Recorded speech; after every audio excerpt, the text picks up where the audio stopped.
टीपू सुल्तान अंग्रेजों के खिलाफ हिंदुस्तान में आखिरी उम्मीद थी और अंग्रेजों को इस खतरे का पूरा अंदाजा था, तो इसको खत्म करने के लिए 60,000 की फौज लेकर श्रीरंगपटना में हमले की तैयारी करने लगे और बमबारी भी शुरू कर दिया। और आखिर थक हार कर ये लोग जैसे ही वापस जाने लगे, तब टीपू सुल्तान के गद्दार प्राइम मिनिस्टर मीर सादिक ने पूरी फौज को किले के मैन दरवाजे से हटा दिया और किले के ऊपर एक सफेद झंडा लहराया।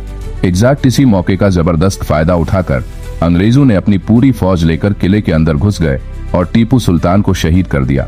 टीपू सुल्तान की लाश देखकर अंग्रेज जनरल हैरिस ने अपने चीफ से कहा, नाउ इंडिया इज आवर्स, मतलब अब हिंदुस्तान हमारा है। टीपू सुल्तान के वालिद हैदर अली एक अनपढ़ थे। वो अपने बेटे टीपू सुल्तान को आला तालीम देना चाहते थे, तो इन्होंने टीपू सुल्तान के लिए फ्रांस से फॉरेन ट्यूटर्स बुलवाए और मॉडर्न तालीम के साथ साथ दीनी तालीम भी दी। टीपू एक हैंडसम और highly educated well trained teenager भी बन गए और बहुत जल्द हैदर अली ने इन्हें सिर्फ 15 साल की उम्र में इन्हें अपने साथ एज एडवाइजर के तौर में लेके जाना शुरू कर दिया और बहुत जल्द हैदर अली हिंदुस्तान के एक ताकतवर रूलर्स में से एक बन गए। टीपू सुल्तान एक बहुत ही नेक मुसलमान थे और अपनी एडमिनिस्ट्रेशन में हिंदुओं को पूरी नुमाइंदगी दी थी। लेकिन जब अंग्रेजों ने जंग जीत लिया, तब इन्होंने टीपू सुल्तान को एक जालिम हुक्मरान के तौर पर पेश किया और कहा कि कैसे हमने मैसूर को एक जालिम हुक्मरान से बचाया। Tipu Sultan modern rocket system के सबसे बड़े इनोवेटर थे और जब ये मैसूर के राजा बने, तब इन्होंने पर कैपिटा इनकम मतलब एक आम आदमी के कमाई को 5 गुना बढ़ा दिया। इन्होंने मैसूर के सिल्क इंडस्ट्री को भी लॉन्च किया और मैसूर में टेक्सटाइल इंडस्ट्री का बूम आ गया।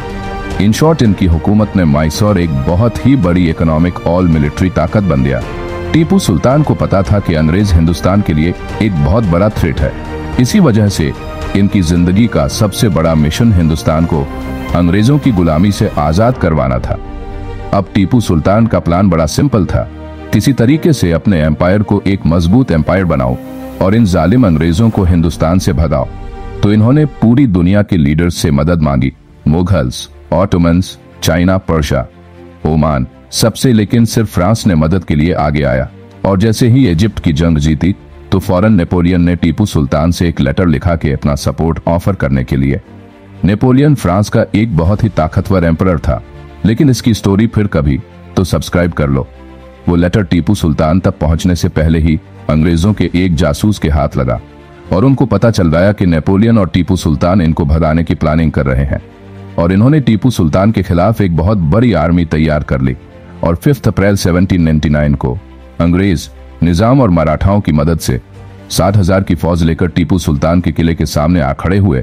लेकिन टीपू सुल्तान के प्राइम मिनिस्टर मीर सादिक को अंग्रेजों ने इस जंग से पहले ही खरीद लिया था।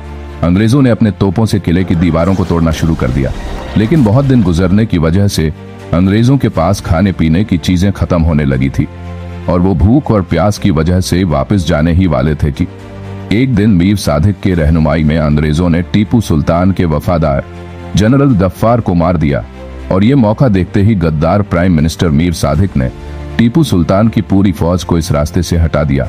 एग्जैक्ट इसी मौके का फायदा उठाकर अंग्रेजों ने फुल फ्लेज पूरी फौज के साथ किले के अंदर हमला कर दिया। तब टीपू सुल्तान के एक फ्रेंच एडवाइजर ने आके कहा कि सर आप प्लीज यहाँ से चले जाए और दूसरे किले में पनाह ले। लेकिन टीपू सुल्तान ने कहा, जनरल, शेर की एक दिन की जिंदगी गीदड़ की 100 साल की जिंदगी से बेहतर है, और अपनी तलवार निकालकर अपनी फौज के साथ ज्वाइन किया। लेकिन मीर सादिक ने टीपू सुल्तान को एक बंद कमरे में लॉक करके अंग्रेजों के हवाले किया, जिसकी वजह से अंग्रेजों ने उन्हें शहीद कर दिया। लेकिन इस गद्दारी का मीर सादिक को कोई फायदा नहीं हुआ, क्योंकि उसके बाहर निकलते ही एक मैसूरी फौजी ने उसका कत्ल कर दिया। मैसूर के लोगों ने, इंक्लूडिंग बच्चे, बूढ़े, औरतें, सबने मीर सादिक की लाश को कब्र से निकाला, उसके टुकड़े किए और एक जगह पे लटका दिया और फिर 2 हफ्ते तक पत्थर और जूतों से इसकी लाश को मारते रहे। आखिरकार नई ब्रिटिश गवर्नमेंट को इसकी लाश को बचाने के लिए अपनी फौज भेजनी पड़ी। आज भी लोग इसकी कब्र पर सिर्फ इसलिए जाते हैं कि इसकी कब्र को जूते और पत्थर मार सके। टीपू सुल्तान को मार के अंग्रेज इतने खुश हुए कि इन्होंने पूरी ब्रिटिश एम्पायर को एज ए सेलिब्रेशन छुट्टी दे दी, क्योंकि टीपू सुल्तान अंग्रेजों के खिलाफ हिंदुस्तान की आखिरी उम्मीद थी और इनके थोप इंग्लैंड में आज भी एज ए ट्रॉफी रखे हुए हैं। और इनकी शहादत पे अंग्रेज जनरल हैरिस ने अपने चीफ से कहा, नाउ इंडिया इज आवर्स, अब इंडिया हमारा है। सब्सक्राइब।